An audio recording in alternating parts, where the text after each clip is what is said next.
Hello and welcome back. My name is Caitlin and I love to read.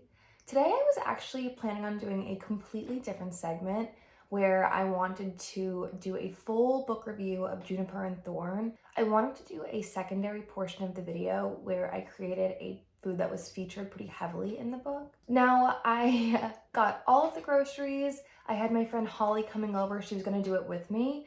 And we decided that we were going to create this recipe right after the book club that I was hosting at my house. I know I've mentioned this before, but me and my girlfriends do a smut book club where we all read the same erotica and then come together once every month or so, have some wine, have some cheese, talk about it. So this was perfect. Me and Holly were planning on doing our book club with our friends, and then once they left, we were going to create this recipe together and have that for dinner.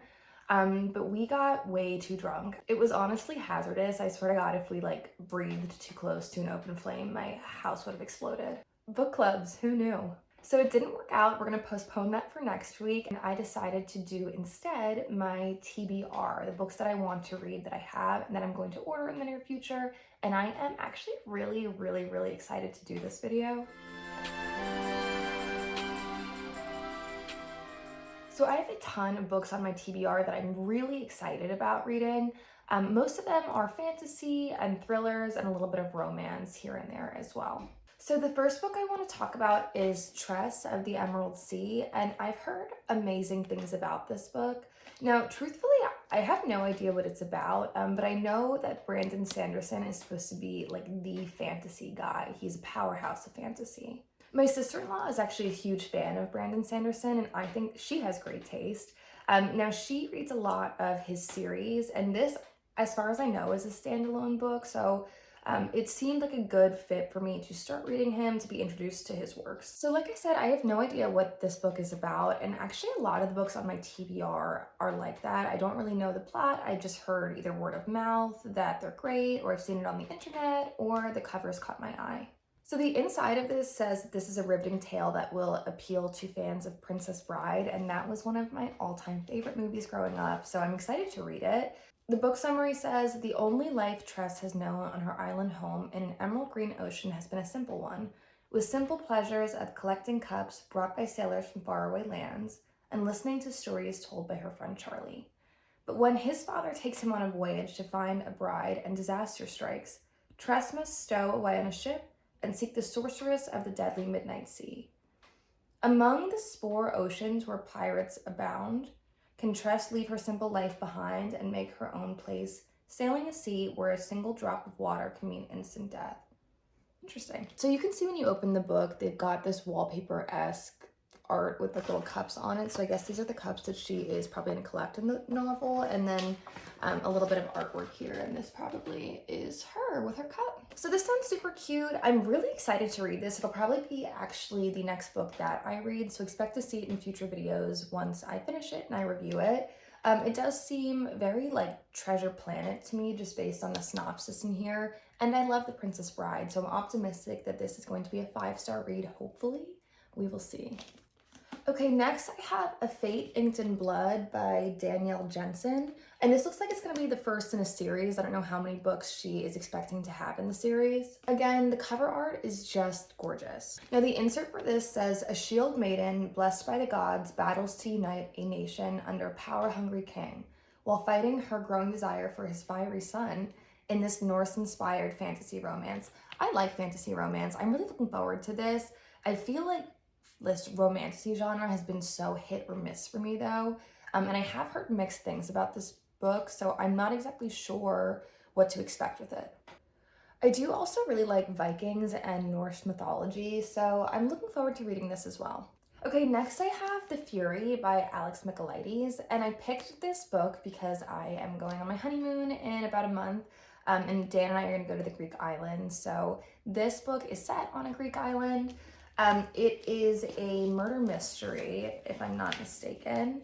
The inside cover says, Lana Farrar is a reclusive ex-movie star and one of the most famous women in the world. Every year she invites her closest friends to escape the English weather and spend Easter on her idyllic private Greek island. I tell you this because you may think you know this story. You probably read about it at the time. It caused a real stir in the tabloids if you remember. It had all the necessary ingredients for a press sensation: a celebrity, a private island cut off by the wind, and a murder. So this sounds great to me. I really liked his other book, The Silent Patient. Now, I never read another one of his works, The Maidens, but I heard mixed things about that. So I'm not really sure what to expect for this, but I'm excited to have the setting be on a Greek island, because Dan and I are going to 3. We're doing Milos, Santorini, and Paros. So I'm hoping that it kind of sets the scene. I'm just hoping that they talk about like Greek food and wine and the atmosphere a lot, and that it gets me excited for my trip, which hopefully nobody will get murdered on. Next on my TBR is The Adventures of Amina Al-Sirafi, and this is by Shannon Chakraborty. I've heard fantastic things about this book, and I'm really excited to read it. I just have been putting it off because it's pretty hefty. This is supposed to be like a fantasy pirate book, and it follows the titular character, Amina Al-Sirafi, who has been a pirate, I think, in her youth, and now that she's like a middle-aged woman and mother, I believe she's called back to a gig of some sort. All right, so the inside cover reads, after a storied and scandalous career as one of the Indian Ocean's most notorious pirates, she survived backstabbing rogues, vengeful merchant princes, several husbands, and one actual demon to retire peacefully with her family to a life of piety, motherhood, and absolutely nothing that hints at the supernatural. But when she's tracked down by the obscenely wealthy mother of a former crewman, she's offered a job no bandit could refuse: retrieve her comrade's kidnapped daughter for a kingly sum. So it looks like there's going to be a lot of action and adventure in this book, as well as some supernatural themes. And I'm excited to read about a woman who is in kind of a later stage in her life, like maybe her 40s, and not, I feel like, about like 18-year-olds, which I've just been reading a lot of books with really young heroines. So I think this will be a breath of fresh air, and I'm looking forward to it. So next I have The Housemaid by Freida McFadden, which is a thriller book that I have seen people just positively raving about on TikTok and on YouTube. I know a little bit about this from other booktubers that I've watched, and I believe it's about a woman who has either escaped from or gotten out of prison, and so she creates this persona and starts working as a housemaid. Now, don't quote me on that. Again, I haven't read the book yet, but it's supposed to be really dark and twisty and very much a psychological thriller. The back says, every day I clean the Winchesters' beautiful house top to bottom. I pick up their daughter from school and I cook a delicious meal for the whole family before heading up to eat alone in my tiny room on the top floor. I try to ignore how Nina makes a mess just to watch me clean it up, how she tells strange lies about her own daughter, and how her husband, Andrew, seems more broken every day. But as I look into Andrew's handsome brown eyes, so full of pain, it's hard not to imagine what it would be like to live Nina's life. The walk-in closet, the fancy car, the perfect husband. I try on one of Nina's pristine white dresses once, just to see what it's like, but soon she finds out, and by the time I realize my attic bedroom door only locks from the outside, it's far too late. So it sounds like she might have an affair with the husband, which sounds spicy and naughty. And I don't really know what to expect with this, but I'm looking for a good thriller. I feel like a lot of the thrillers that I've read recently have been pretty hit or miss. I'm excited to see what this one's about because everyone raves about it, and I believe there is a second book, if not a third book as well, that follows suit. Alrighty, so next I have The Last Tale of the Flower Bride by Roshani Chokshi. And again, I see this one on YouTube a lot. I think this is a really popular fantasy novel that I'm excited to read. I don't even know if it's fantasy, but I just have heard overwhelmingly positive things about it. The cover art drew me into this one as well. I actually got this as a book of the month add-on, so oftentimes I'll get hardback novels for super cheap through them after I picked my book of the month. All right, so the synopsis on this one. Once upon a time, a man who believed in fairy tales married a beautiful, mysterious woman named Indigo Maxwell Castaneda. He was a scholar of myths, she was an heiress to a fortune. They exchanged gifts and stories, and they believed they would live happily ever after, and in exchange for her love, Indigo extracted a promise that her bridegroom would never pry into her past. But when Indigo learns that her estranged aunt is dying and the couple is forced to return to her childhood home, the House of Dreams, the bridegroom will soon find himself unable to resist. For within the crumbling manor's extravagant rooms and musty halls lurks the shadow of another girl, Azure, Indigo's dearest childhood friend, who suddenly disappeared. As the house slowly reveals his wife's secrets, the bridegroom will be forced to choose between reality and fantasy, even if doing so threatens his marriage or his life. So again, I can't really tell if this is fantasy or if it's more of like a thriller, but it does seem to have some fairy tale themes with it, and it seems very mysterious, so I think that this will be a good book. I'm really optimistic that a lot of these will be 5-star reads just because of the responses that I've heard from people who have read them, so we'll see. Okay, next up we have Godkiller by Hannah Kerner. I saw this one when I was walking in Barnes & Noble, and the cover art really stood out to me. Now, I've heard mixed things about this book, just from different reviews online, but I'm optimistic that I'll like it. Definitely is a fantasy novel. Okay, and the back cover for this says that gods are forbidden in the kingdom of Midrin. Formed by human desires and fed by their worship, there are countless gods in the world, but after a great war, the new king outlawed them and now pays god killers to destroy any who try to rise from the shadows. As a child, Kissin saw her family murdered by a fire god. Now she makes a living killing them and enjoys it. But this all changes when Kissin is tasked with helping a young noble girl with a god problem. The child's soul is bonded to a tiny god of white lies, and Kissin can't kill it without ending the girl's life too. This sounds really interesting to me. I really like when gods and mythology are introduced in fantasy novels, so I'm excited to read this, just as I'm excited to read A Fate Inked in Blood. I think that these are both going to hopefully be a fun and interesting take on gods and mythology, but we'll see. Okay, so I told you guys that we got a little tipsy at our Smut Book Club yesterday, so just keep that in mind when I talk to you about the next book in our Smut Book Club, which is coming in the mail, called Get in My Swamp by G.M. Ferry, and this is basically a parody of Shrek erotica, and I am so looking forward to this because it just seems silly and fun. We haven't taken the parody route in our book club, so I have no idea what to expect, but I know that book club is going to be just a blast when we talk about it. So the overview of this is when Leona stumbles upon Beck. Love the play on Fiona and Shrek there. That's very creative. The ogre's trap and becomes his prisoner. She's determined to get away, but it doesn't take long for things to start heating up between the two.